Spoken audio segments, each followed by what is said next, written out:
আসসালামু আলাইকুম রহমতুল্লাহি ওবারাকাতুহ। ডক্টর ইউনূস যদি পদত্যাগ করেন তাহলে আসলে কি হবে?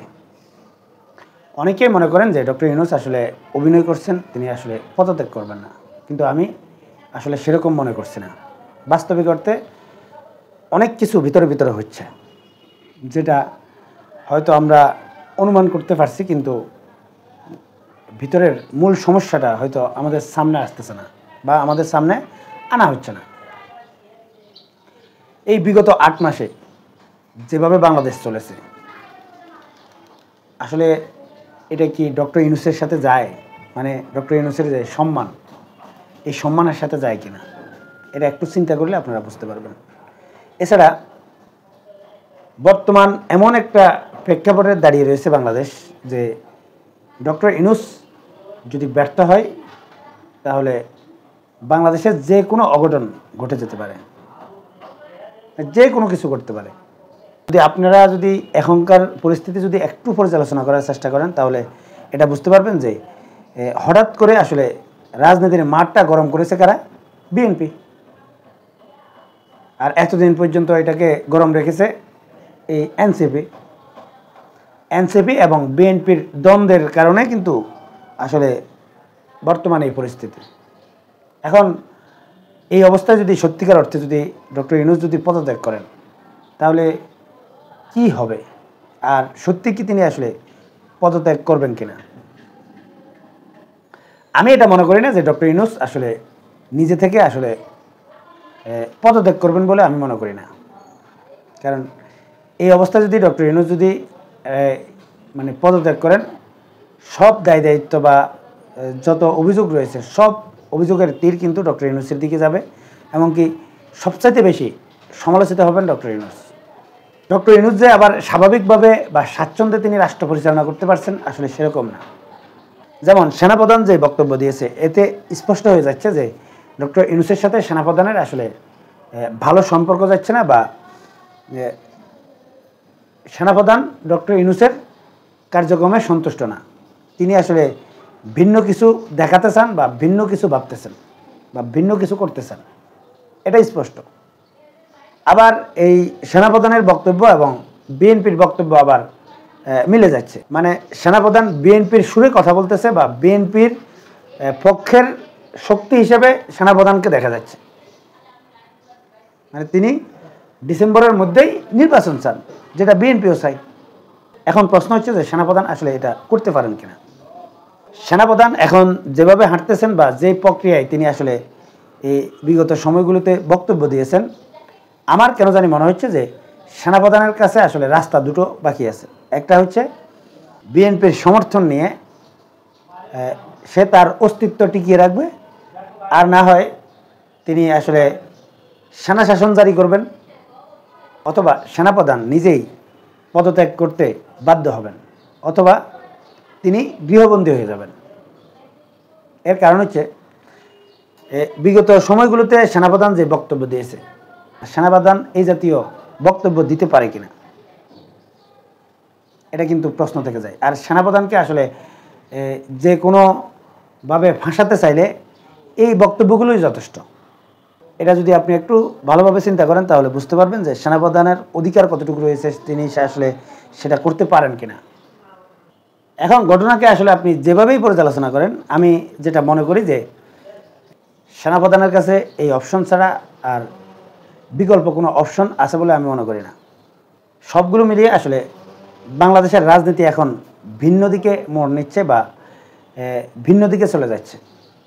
এছাড়া এই যে বিএনপি বলেন, এই এনসিপি বলেন, বা অন্যান্য যেই দাবি দাওয়াগুলো রয়েছে, সবগুলো মিলিয়ে আসলে আস্তে আস্তে কিন্তু এই ডক্টর ইউনূস সরকারকে আসলে প্রত্যেকটা দলে কিন্তু চাপ দিচ্ছে।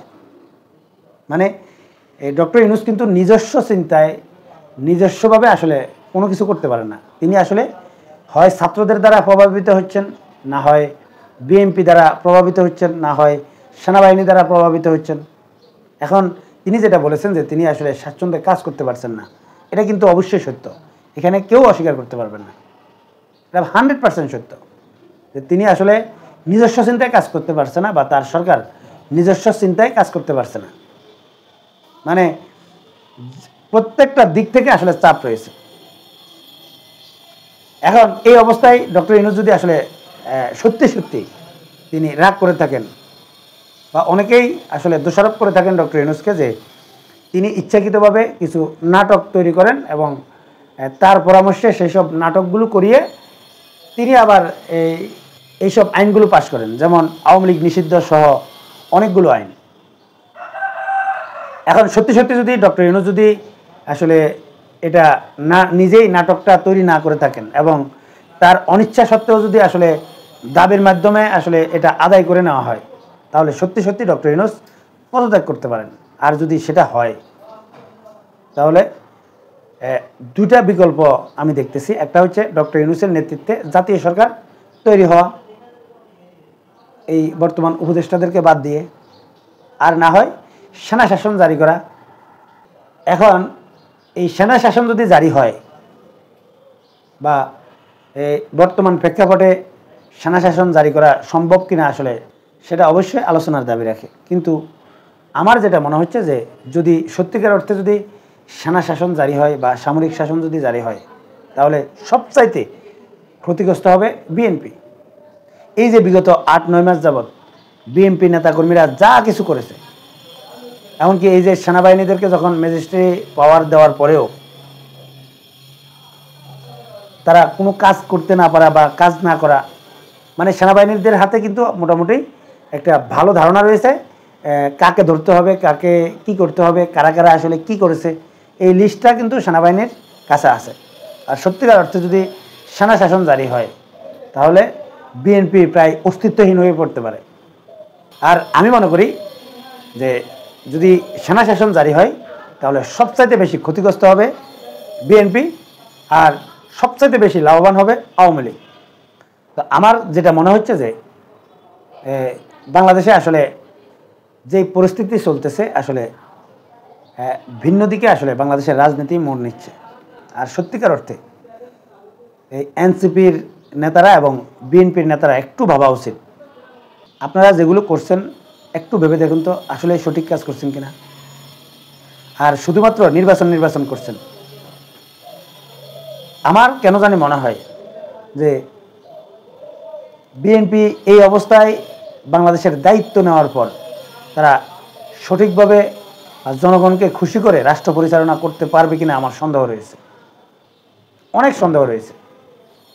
এই যে বিগত ইউনূস সরকারকে সবাই বলে তার আন্তর্জাতিক যে সম্মান, তার যেই মর্যাদা, বিভিন্ন দেশের তার যেই আধিপত্য রয়েছে, সবগুলো মিলিয়ে বাংলাদেশে এখন পর্যন্ত যেই গ্যাস সমস্যাটাও সমাধান করতে পারেনি। মানে ডক্টর ইউনূস সরকারের এই ৮ মাস এবং আওয়ামী লীগের এই শেষ সময়ে ২-৩ মাস আমার বাসায় আসলে এই দিনের বেলা গ্যাস থাকে না। কিন্তু আমি ভেবেছিলাম হয়তো এটা সাময়িক সময়ের জন্য আসলে এটা হচ্ছে, এটা পরবর্তীতে সমাধান হয়ে যাবে। কিন্তু এখন দেখতেছি যত দিন যাচ্ছে এটার আরও তীব্র হচ্ছে। মানে আগে থাকতো না ৪ থেকে ৫ ঘন্টা, আস্তে আস্তে সেটা ৮-১০ ঘন্টা হয়ে যাচ্ছে। তো সবগুলো মিলিয়ে আমার মনে হচ্ছে যে আমরা সম্ভবত ভুল পথে হাঁটছি এবং ভুল গন্তব্যের দিকে এগিয়ে যাচ্ছে বাংলাদেশ। সম্মানিত দর্শক, আপনারা কি মনে করেন কমেন্টসে জানাবেন। এখনকার মতো এই পর্যন্তই। আল্লাহ হাফেজ।